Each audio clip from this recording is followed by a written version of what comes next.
Emmanuelle. Hello, Richard. Good to see you again. I'm a professor of film at Columbia University, and it's really a pleasure and an honor to have the chance to speak with you today. Thank you very much. I was delighted to hear weeks ago that you had been selected as the guest of honor this year at Rendez-Vous. You've been to New York many times, at Lincoln Center many times, and it's great to have you back. Merci, mais moi ça me fait très plaisir. Non seulement l'idée...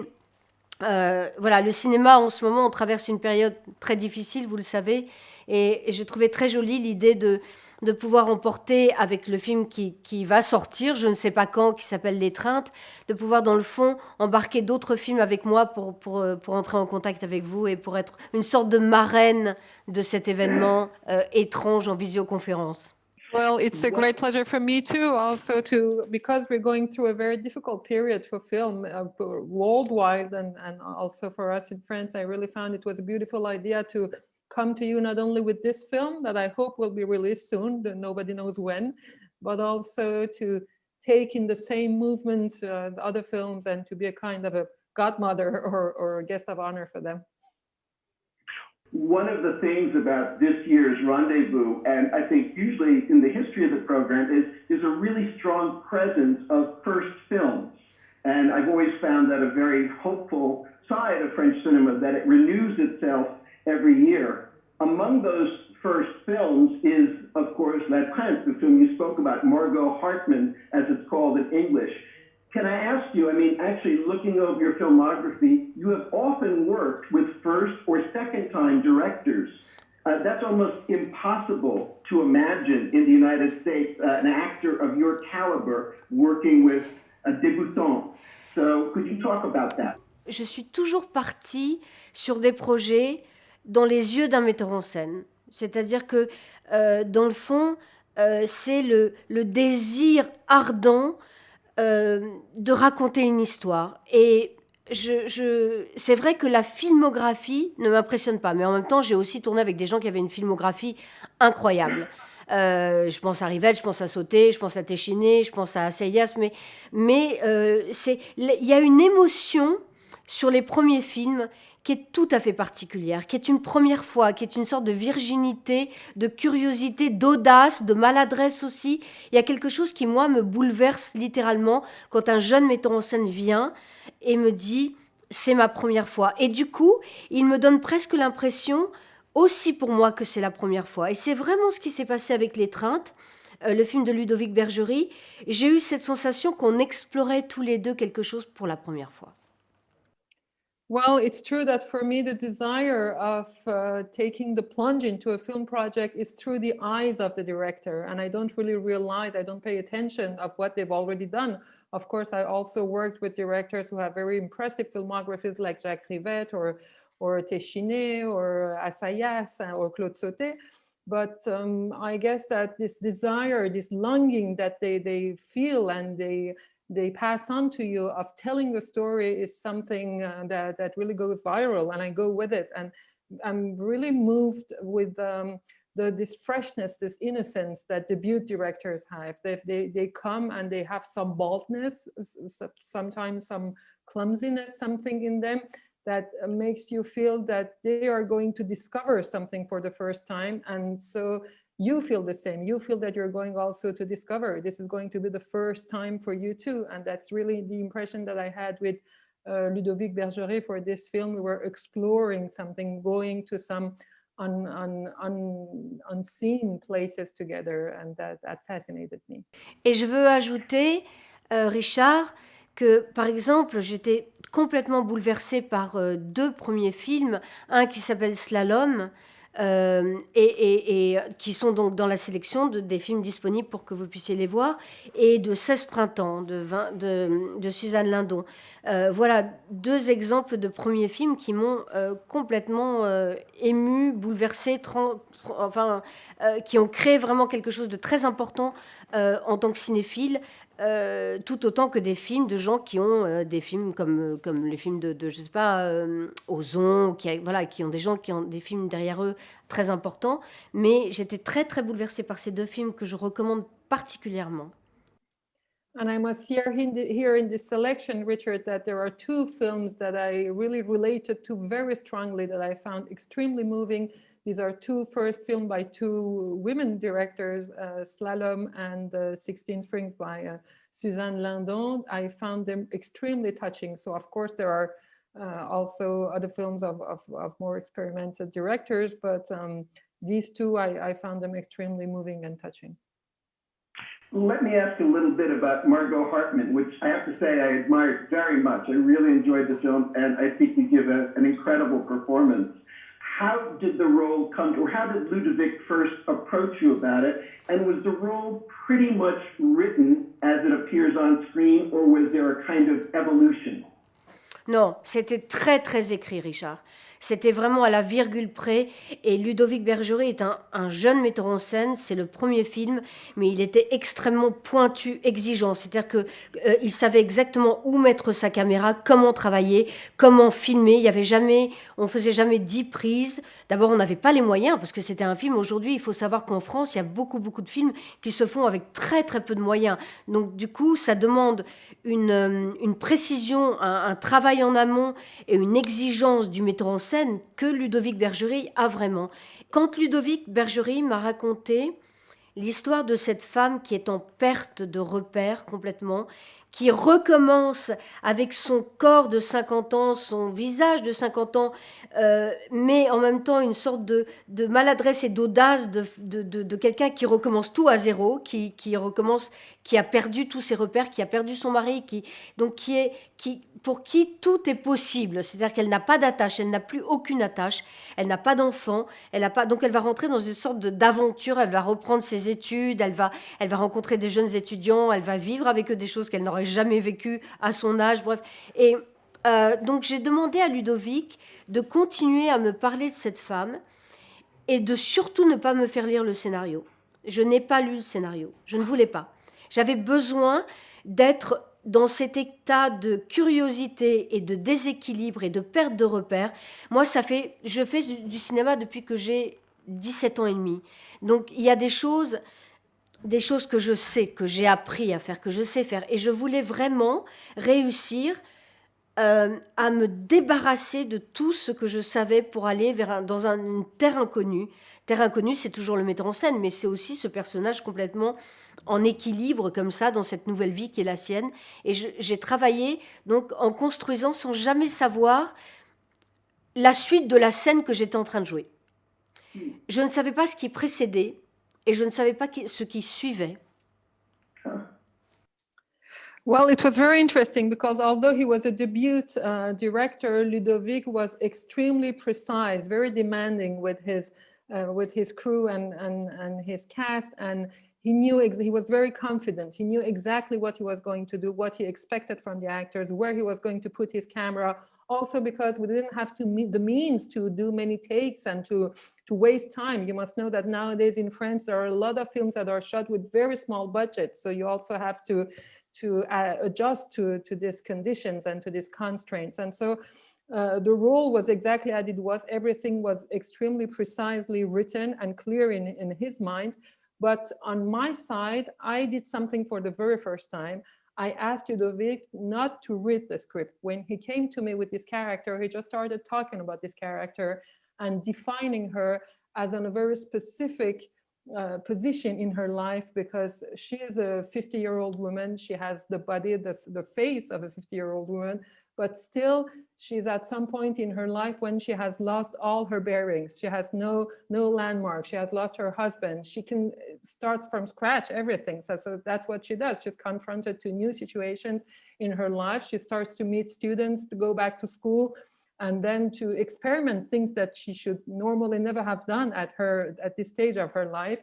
And so I wanted to have the same boldness and the same freshness that the character had, and so never to know where I was going, what I had ahead. So I would just dive into every scene without knowing what happened before then, what was going to come after, so that I would be in the same state as my character. And that was something really new for me. That's really fascinating. I'm wondering if you had to create a kind of prehistory for the character. You tell us very little about the life of Margot before the film begins. She was married, her husband was, I think, an art curator. Did you make up a whole life for Non, yourself? non, non, non, c'était tout le contraire.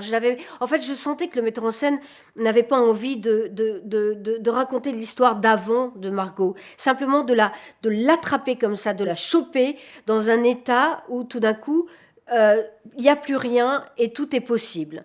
Et donc, je pense que c'est un film aussi qui traite beaucoup de la solitude. C'est-à-dire qu'elle est dans un état de solitude. Et qu'est-ce qu'on fait de cet état de solitude?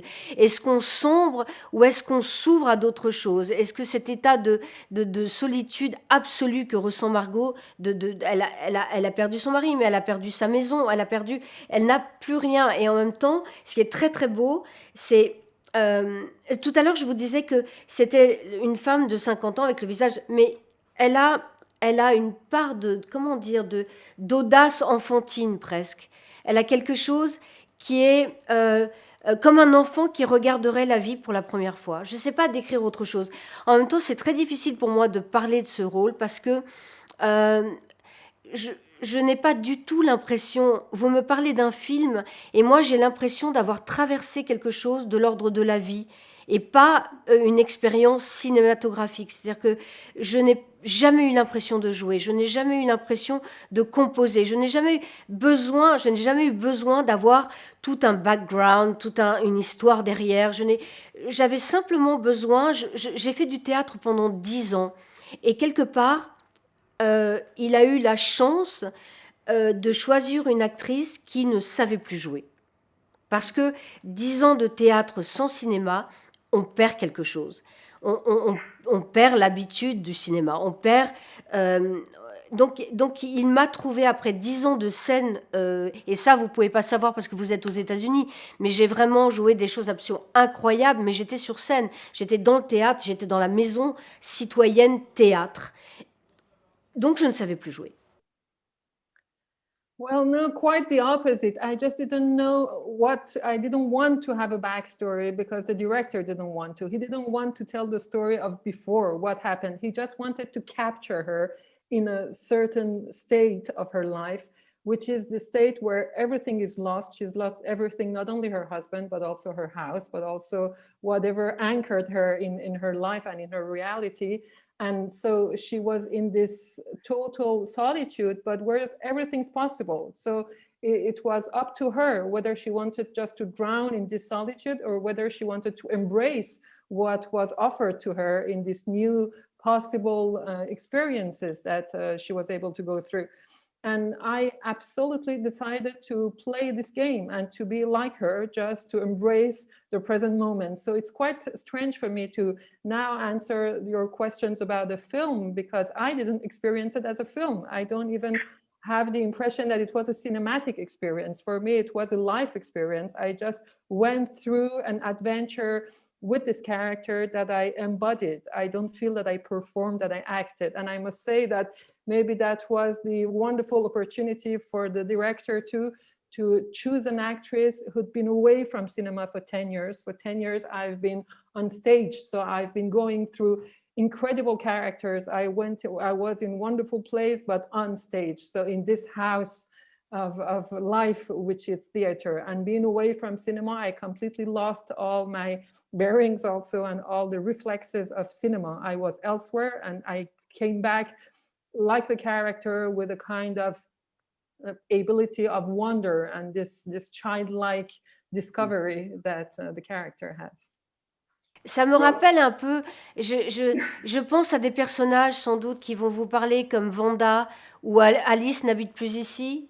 C'est ce genre de petits personnages comme ça, de petits caractères en errance, dans une errance qui peut être très joyeuse ou très douloureuse ou très audacieuse où elle rencontre des hommes mais de façon très maladroite enfin voilà, ça me rappelle un peu ce genre de film.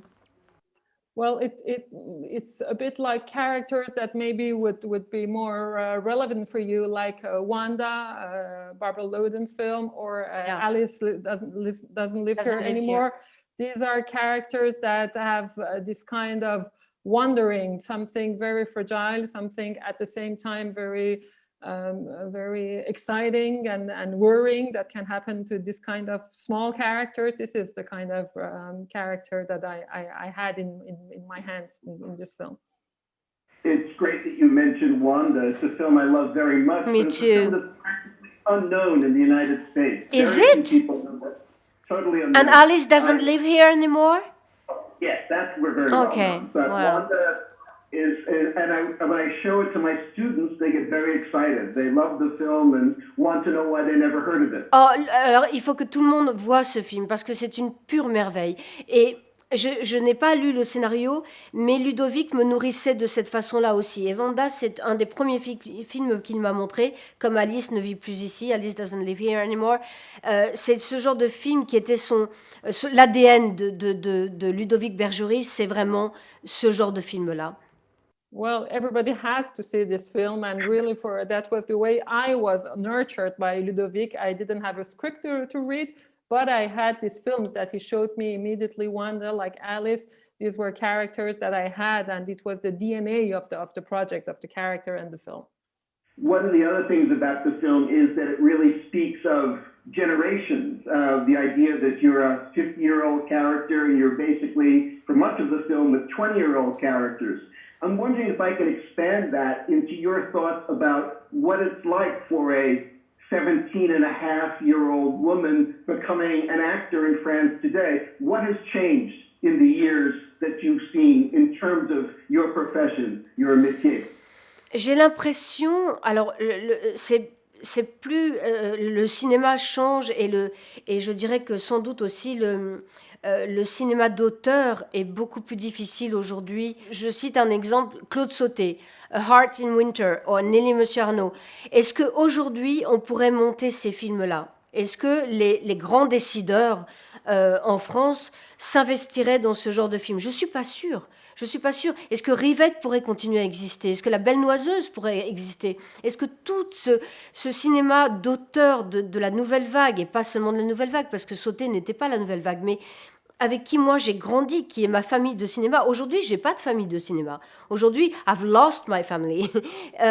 Et donc, je pense que c'est un autre cinéma. Et en même temps, je me dis, nous, cette génération, donc je parle de Binoche, je parle de Marceau, de Bonner, de Béatrice Dalle, on est arrivé dans cette dernière génération où on était starisé. C'est-à-dire qu'on faisait les couvertures, on était apprêtés, on était maquillés, on était coiffés. Et j'ai l'impression qu'aujourd'hui, les jeunes arrivent de façon beaucoup plus elle-même, beaucoup plus naturelle. Quelque chose, le cinéma est beaucoup plus naturaliste aussi.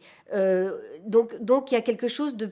Pour moi, tel que je regarde la jeunesse aujourd'hui, je trouve ça plus facile que pour nous. C'est-à-dire que j'ai l'impression que nous, il y avait la qualité intrinsèque de chacune de nous en tant que comédienne, mais il y avait toute l'image qui entourait aussi ça, toute la starification qui entourait.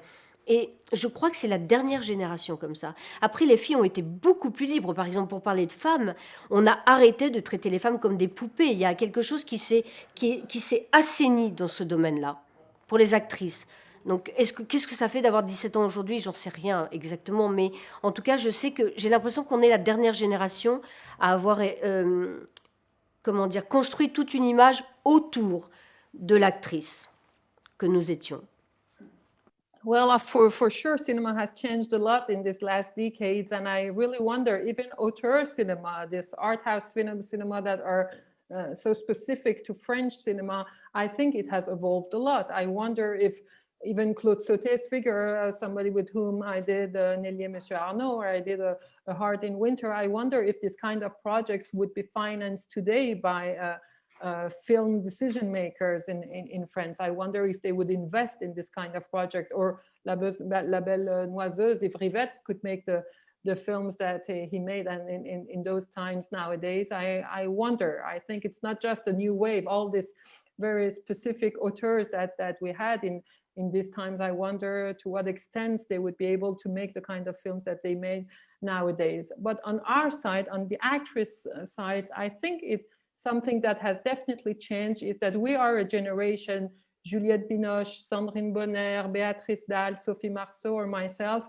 we're really the last wave of French actresses who were made stars of. I mean, we would be our hair made, our makeup, and be on magazine covers and become a star. There was a whole phenomenon created around us, apart from our specific traits or our specific way of perform or to choose our career.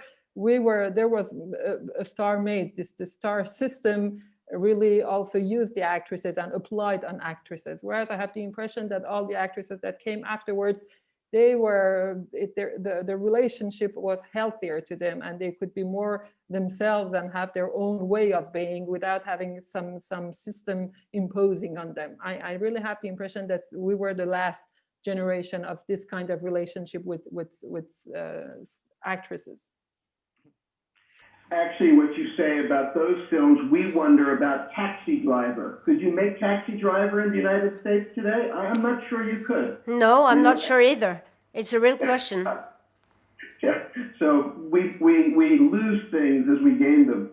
Let me ask you again, you brought up the question of the really wonderful people you work with. Could you share some thoughts or comparisons of how a sauté works versus, say, how a Téchiné works? What are the differences, and what's it like for you to adapt? Moi, j'ai l'habitude, et c'est ma passion, et la raison pour laquelle je suis toujours là, c'est que j'ai l'impression que chaque metteur en scène est comme une terre étrangère sur laquelle on voyage avec une culture différente, une religion différente, des traditions différentes. Et donc, ma passion, c'est de sauter d'un univers à l'autre. Si vous prenez... Sauté était un être obsessionnellement exigeant sur la langue, sur le langage, sur la précision des gestes. Sauté, c'était vraiment quelqu'un qui vous mettait très à nu, très, très, très à nu. C'est-à-dire qu'on n'avait plus le droit... Alors que c'est incroyable parce que paradoxalement, la vie dans les films de Sauté est folle. Mais en tant qu'actrice, quand je dis folle, c'est follement vivante. En tant qu'actrice, il était très castrateur dans la façon dont il était avec les acteurs et les actrices. C'était ne bouge pas, ne touche pas tes cheveux, ne mets pas ta main comme ça. Il y avait une sorte d'exigence de trouver la moelle épinière et la colonne vertébrale. Téchiné, c'est beaucoup plus... il y a une sensualité chez Téchiné qui, pour moi... Alors, sauter est une autre forme de sensualité, mais il y a une sensualité... Téchiné, c'est quelqu'un qui va au contact physique, alors que sauter restait toujours à une certaine distance, avec une immense pudeur. Par exemple, sauter était un des êtres les plus pudiques dans ses sentiments, alors que je sais qu'il m'adorait et que je l'adorais, mais il n'y avait jamais un geste. Alors que Téchiné, il est enveloppant. Téchiné, il enveloppe ses acteurs, il leur parle à l'oreille, il leur dit des secrets. Il a une façon de vous amener presque physiquement avec lui dans le jeu et dans ce qu'il veut obtenir de vous. Donc c'est deux façons complètement différentes de travailler. C'est deux grands metteurs en scène. C'est deux hommes que j'aime passionnément, mais très différents. Et juste, je vais ajouter, parce que maintenant, ça réveille ma mémoire sur Claude Sauté, qui vraiment a été un homme très, très, très important dans ma construction d'actrice, mais il piquait des colères monstrueuses. Il m'a virée de ces deux films. Le premier film, je pense qu'il m'a virée 3 fois, alors que j'avais appris le violon pendant 1 an de ma vie et que je lui avais tout sacrifié. J'ai été virée 3 fois du film. Et Nelly et Monsieur Arnaud, il m'a virée 2 fois, je crois. Donc il avait des espèces de colère, de rage. Et après, il éclatait en sanglots. Il disait, mais c'est parce que je t'aime, c'est parce que je veux quelque chose de toi que les autres ne pourront pas avoir. Il y avait ce côté très sanguin que n'a pas Téchiné. Et je dirais que peut-être Sauté avec quelque chose de plus populaire dans sa façon de faire des films. C'était très, très bouleversant d'ailleurs, parce que Sauté disait, mais je filme la petite bourgeoisie, donc il parlait comme ça, il s'énervait, regarde, je filme la petite bourgeoisie parce que je connais que ça. Donc, mais en fait, il venait d'un milieu très, très populaire et il disait, je suis devenu un petit bourgeois, donc je filme ce que je connais. Voilà, c'est des exemples qui me reviennent comme ça. And just now, as I'm telling you, I'm remembering some crazy things that happened with them. For instance, Claude Sauté, maybe you wouldn't guess, but he was someone who could get extremely angry. I mean, to feel rage on set, and he fired me. He fired me 3 times for the first film, for A Heart in Winter, whereas I had been learning to play the violin for a year. I'd been really training hard to learn, and he fired me 3 times. He would go completely mad. He was so hot-headed. He would go mad and fire me, and then he would burst into tears and say, "But because I really expect from you something that only you can give me. No one else than you can give it to me. So that's why I can be harsh." And he was really harsh. He would go crazy and then and again, and so you had this this very hot kind of behavior and relationship, whereas André Téchineau wasn't like this at all. And Sauté, you know, he would go mad and speak fast and say, "Yeah, I'm describing the bourgeois milieu because that's what I've become. That's the only thing I know." So he had this very intense relationship also with the films that he made. Can I ask you also about one of my favorite of your performances in Jacques Rivette's La Belle-Noiseuse? It's such an amazing film, but in a way, I've always thought it's a very abstract film, and wonder what that was like for you as an actor to be such an important part of the film, and the film really revolves around you. Moi, j'étais à New York, et donc vous m'avez dit, Richard, que vous étiez à New York quand j'étais invitée, et Rivette Rivette ne prenait pas l'avion, et il avait dit qu'il venait, et il n'est pas venu. Donc il m'a laissée toute seule au festival de New York, et je me souviens que tout le monde me disait « et la nudité », et tout d'un coup j'ai dit « mais vous savez, Rivette, ce n'était pas mon cul qu'il voulait, c'était mon âme ». Et c'est vraiment ça, c'est-à-dire que la façon dont... c'est étrange parce que je peux vous parler de la façon dont Claude Sauté m'a dénudée littéralement, alors que je n'étais pas nue dans les films de Claude Sauté et qu'il ne l'aurait pas supporté. Et je pense qu'un des plus beaux compliments qu'on m'ait fait très rapidement quand le film était sélectionné au Festival de Cannes, c'est de dire on oublie la nudité. Mais c'est vrai que c'est resté très abstrait pour moi aussi, le sujet. Je pense que le sujet c'est comment, à travers la chair, le sang, le muscle, le corps, l'âme de quelqu'un, un artiste peut reprendre vie. C'est ça le sujet du film. C'est Fraunhofer, joué par Michel Piccoli, c'est vraiment ça. C'est-à-dire que... Et moi, je savais qu'il fallait, au-delà de la nudité, il fallait que je réussisse à donner quelque chose qui était presque de l'ordre de l'impossible, en fait. Well, you said, Richard, that you were in New York when I came to present the film because Rivette wouldn't take the plane, so he let me alone fly to New York and present the film. And I remember there was a lot of questions and this concern about nudity, and I would say what Rivette wanted was not my ass, it was my soul. It was about my soul, and that's really what it was. And again, the contrast between these two directors on this issue is also quite interesting, because whereas Sauté, I really felt naked with him because that's the way he would try and touch the bone of a character and of an actor, whereas of course there was never ever any nude scene, but I felt much more exposed and nude in his films that in La Belle-Noiseuse. As you said, there is an abstraction, and that's also how I felt about being nude in this film. And I remember this is one of the most beautiful compliments that I heard when the film was selected in Cannes. Quickly, people told me, "We'll forget about nudity. It's not what it's about." And I think what's at stake in this film is really the fact that the flesh, the blood, the skin, the body is what allows an artist to go back to art and to be back into life as an artist. And that's what's about for Michel Piccoli's character in the film. And so it's abstract because it's about something impossible. I think that's the main stake of the film. In addition to working with artists like Téchineau, Sauté, Rivette, Béart, and others, you also have worked in Hollywood, specifically on Mission Impossible. And I'm wondering if you could talk about what your impression was when you arrived to be in a very big budget Hollywood film, and then maybe on that, what was it like to work with another auteur like Brian De Palma? C'était compliqué pour moi. C'était compliqué cette aventure parce que j'étais vraiment nourrie depuis très très jeune au cinéma d'auteur et voilà, j'ai débarqué sur ce film et je pense que Brian De Palma et il me l'a dit lorsqu'il y a eu une avant-première à Los Angeles. Je pense que on ne parlait pas du film de Brian De Palma. Ce n'est pas Brian De Palma qui a fait le film. C'est celui qui était le vrai boss du film, c'était Tom Cruise et c'était toute son équipe. Donc c'était pour moi quelque chose de très particulier parce que dans ma culture à moi, le metteur en scène est le maître absolu sur le plateau. C'est le capitaine, c'est le capitaine du bateau, c'est le metteur en scène. Donc déjà, ça allait complètement à l'encontre de ma culture de cinéma. Je me disais toujours, avec tout cet argent-là, combien de films français d'auteurs on pourrait faire.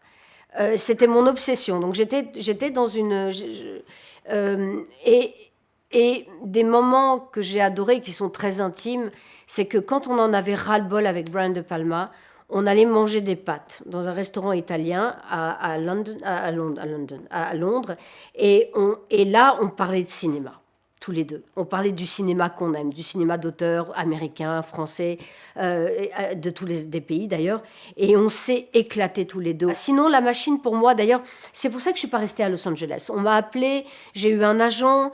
Et ensuite, j'ai refusé tout ce qui venait après. D'abord parce que c'était des sortes de stéréotypes de ce que j'avais fait déjà et de l'actrice française. Enfin, ça n'avait aucun intérêt pour moi et je voulais vraiment rentrer dans mon pays. Et parce que, donc voilà, c'est très mitigé comme aventure. C'est très, en même temps, j'étais un peu comme une gosse, une enfant qui regarde des choses complètement incroyables. Je faisais sauter des voitures, il y avait de l'argent, mais presque de façon indécente. Et en même temps, je ne suis pas rentrée complètement dedans. Il y a quelque chose qui m'a... Voilà, ça reste pas un grand souvenir, Richard. Well, it was quite a strange experience for me. I must say that I got on this project while I was raised in auteur cinema. So I had, as an actor of a culture, habits of this background that I had and the kinds of films in which I'd been. And all of a sudden I got there. And I think Brian once told me, when it was the premiere of the film, he told me that he felt the same, that it was, when we were on set, the boss wasn't Brian De Palma. It was Tom Cruise and his team. That's what it was about.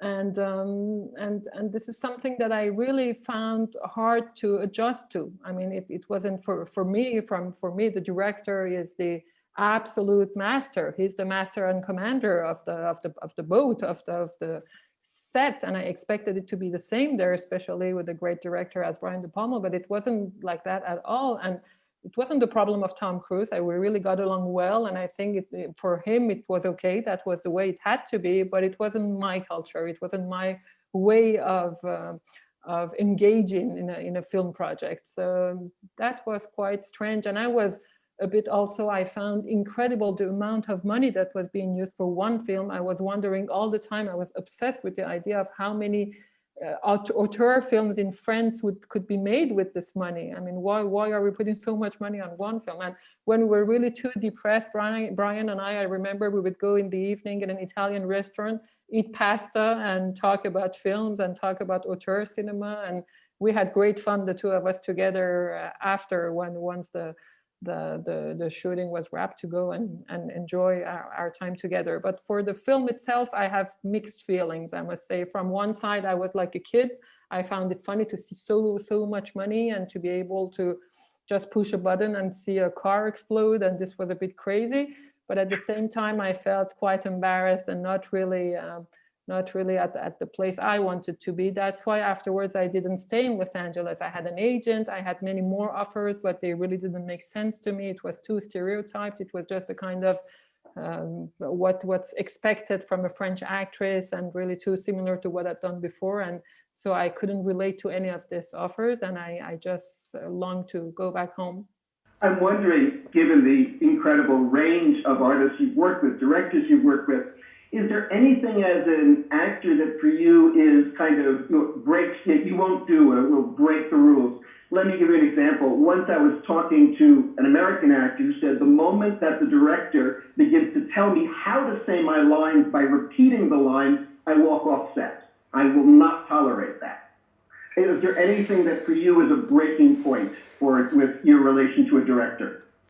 Non, parce que quand je choisis un metteur en scène, j'ai instinctivement, je sais instinctivement qu'il y a une raison, même si elle est encore inconsciente, cette raison, je sais que c'est là que je dois aller et que c'est sur cette terre dont je vous parlais, inconnue. Et encore une fois, ma passion, c'est de m'inclure totalement dans le comment dire, le voyage qu'on me propose. Donc le fait que je choisisse de façon très très presque laborieuse pour moi, parce que avant de faire un choix, ça me prend beaucoup de temps de dire oui. Je sais très bien dire non, mais j'ai beaucoup de mal à dire oui. Donc quand j'ai dit oui, c'est que vraiment, je sens instinctivement que quelque chose avec cet être-là en particulier va être important pour moi en tant que comédienne et en tant que femme aussi, en tant que de ma vie. Et donc non, j'ai pas de... Moi, je suis... comment dire... je voudrais pas que vous l'interprétiez mal, mais prête à tous les voyages. Moi, ça m'intéresse quelqu'un. Sauter, qu'un jour, il m'avait dit, je devais dire non. Et il m'a dit non, tu dis pas non, tu dis non. Et je disais non. Il me dit non, tu dis pas non, tu dis non. Donc il m'a fait répéter 50 fois non.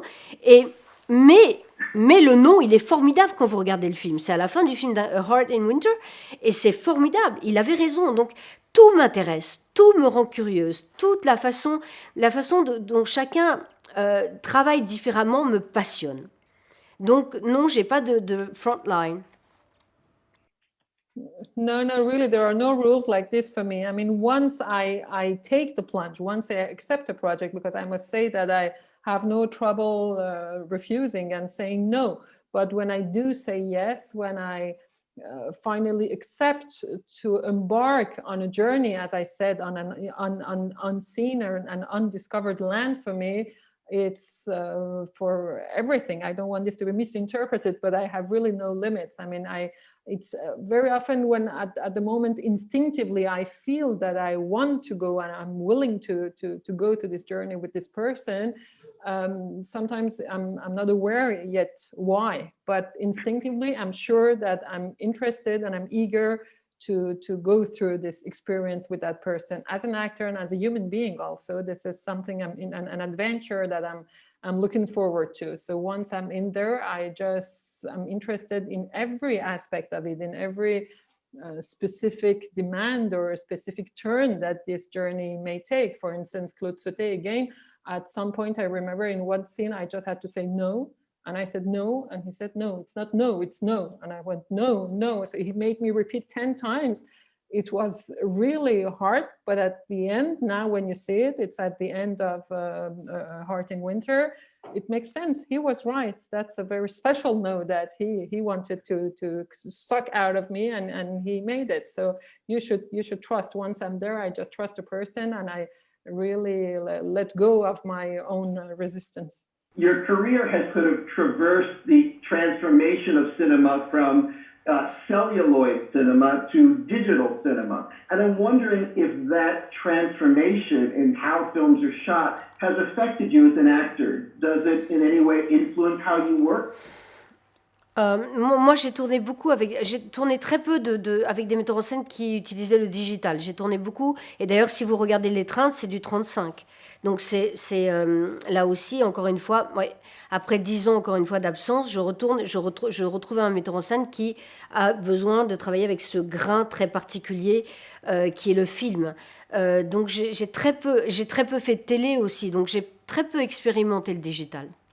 Well, I must say I had very few experiences in digital. I mean, even the last film, Margaux Hartmann, if you see it, after being away for 10 years, now that I'm back with a director who chose to shoot in 35 millimeter and who really cared about this grain and the quality of film. And as I did very little TV, I really had hardly any experience in digital filming. I'm wondering if you could name any actors from the past, especially, or even now, with whom you would really like to work, and if you could tell us why. c'est étrange, mais je ne marche pas dans le fantasme de travailler avec tel ou tel acteur ou avec tel ou tel metteur en scène. D'abord, c'est vraiment le metteur en scène qui m'intéresse. C'est vraiment, euh, comme j'ai dit tout à l'heure, dans les yeux d'un metteur en scène que je peux partir. Donc, je n'ai pas de fantasme d'acteur ou d'actrice avec qui j'adorerais travailler. Je ne fonctionne pas comme ça, Richard. No, that's really not the way I function. I don't have any specific fantasies of actors I would like to work with. As I said, it's really through the eyes of a director that I can really take the plunge and go for an adventure, go for a film. And so I don't have any actor in mind that I'd like to work with. Let me turn that question to directors. Are there directors you would like to work with? Oui, il y a toute une... c'est ce que je vous disais tout à l'heure. Moi, j'ai l'impression, dans le fond, si je pense à Claude Berry, dont on n'a pas parlé, si je pense à Claude Chabrol, si je pense...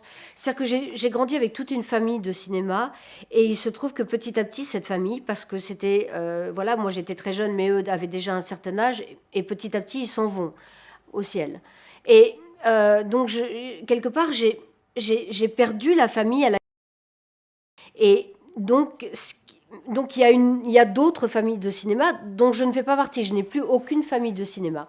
Mais quand je vois des films, comme je vous citais tout à l'heure, de personnes comme Slalom ou de cette jeune metteur en scène, je me dis que j'aimerais rencontrer ces jeunes metteurs en scène. Après, j'ai aussi travaillé avec les metteurs en scène de la quarantaine, comme Ozon, comme Corsini, donc j'en ai rencontré d'autres. Mais il y a effectivement des films que je vois où je me dis, tiens, là vraiment, c'est quelqu'un avec qui je voudrais travailler. Il y a vraiment des films, il y a toute une génération de metteurs en scène en ce moment qui arrivent,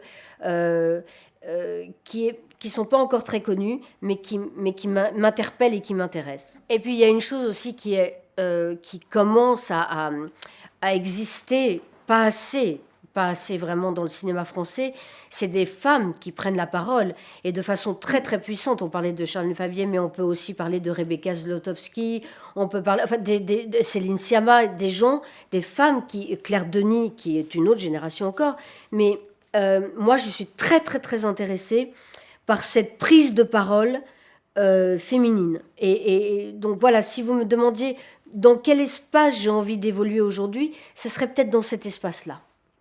Mm-hmm. And something that is new, that has a new phenomenon in French cinema, and it was high time it happens, are women directors who are really expressing, who are being very vocal about their specificity.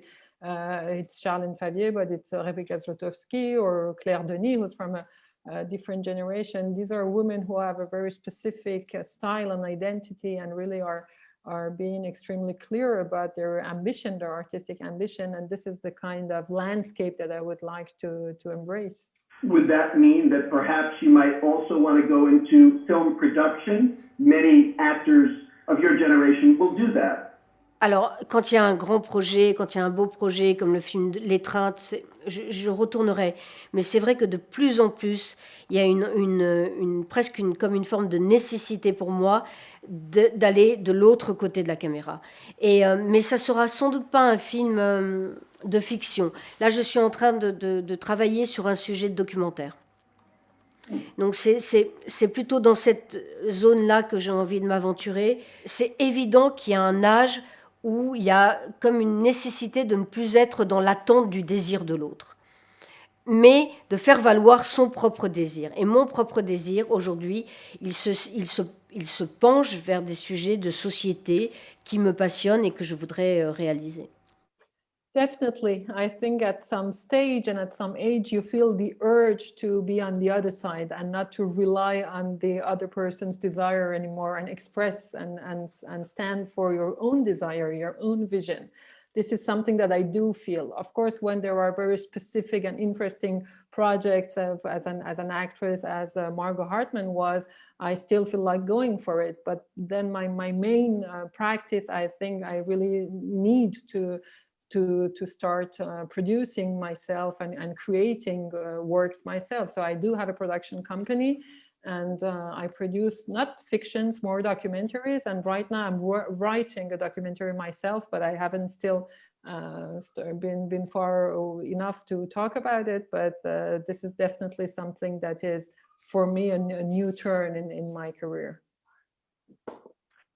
This brings me, I think, to what will have to be my last question. In addition to being, to my mind, an extraordinary actor who's had a great career, you've also become known admirably for your social engagement. You've been at the front of various causes in France and whatever. Could you talk about that, if you would, and perhaps how it relates to your work as an actor? D'abord, c'est une question d'éducation. J'ai été élevée comme ça avec des parents extrêmement engagés dans la vie.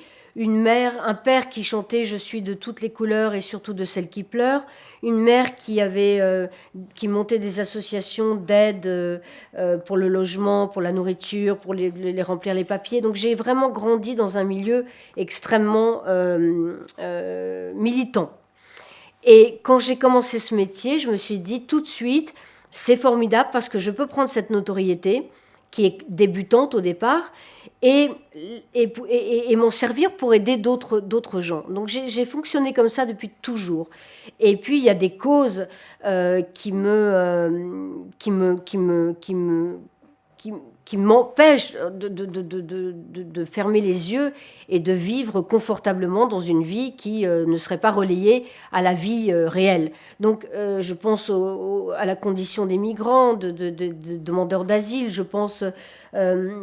en ce moment, je suis en train de travailler sur la précarité énergétique, donc sur la rénovation des maisons de gens qui vivent dans des conditions d'insalubrité totale. Donc, depuis toujours, je sais pas faire autrement. Ça ne m'intéresse pas de vivre autrement. Ça ne m'intéresse pas de vivre dans le pays enchanté des actrices qui seraient débranchées de la réalité. Je connais pas, je sais pas faire.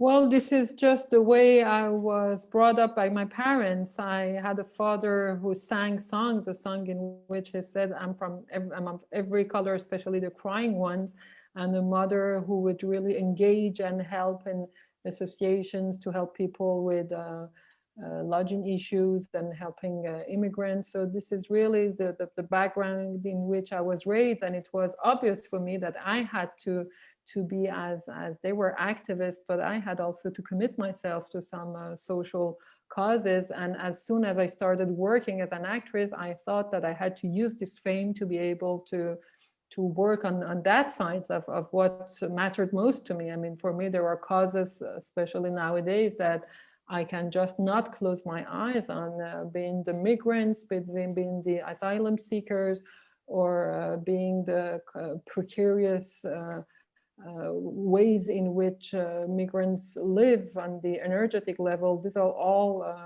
aspects that I really care about so much that it's my life. That's really what makes me live, and what I feel I have to engage about, because otherwise I'm not able to live in the wonderful world of actors who are not connected to reality.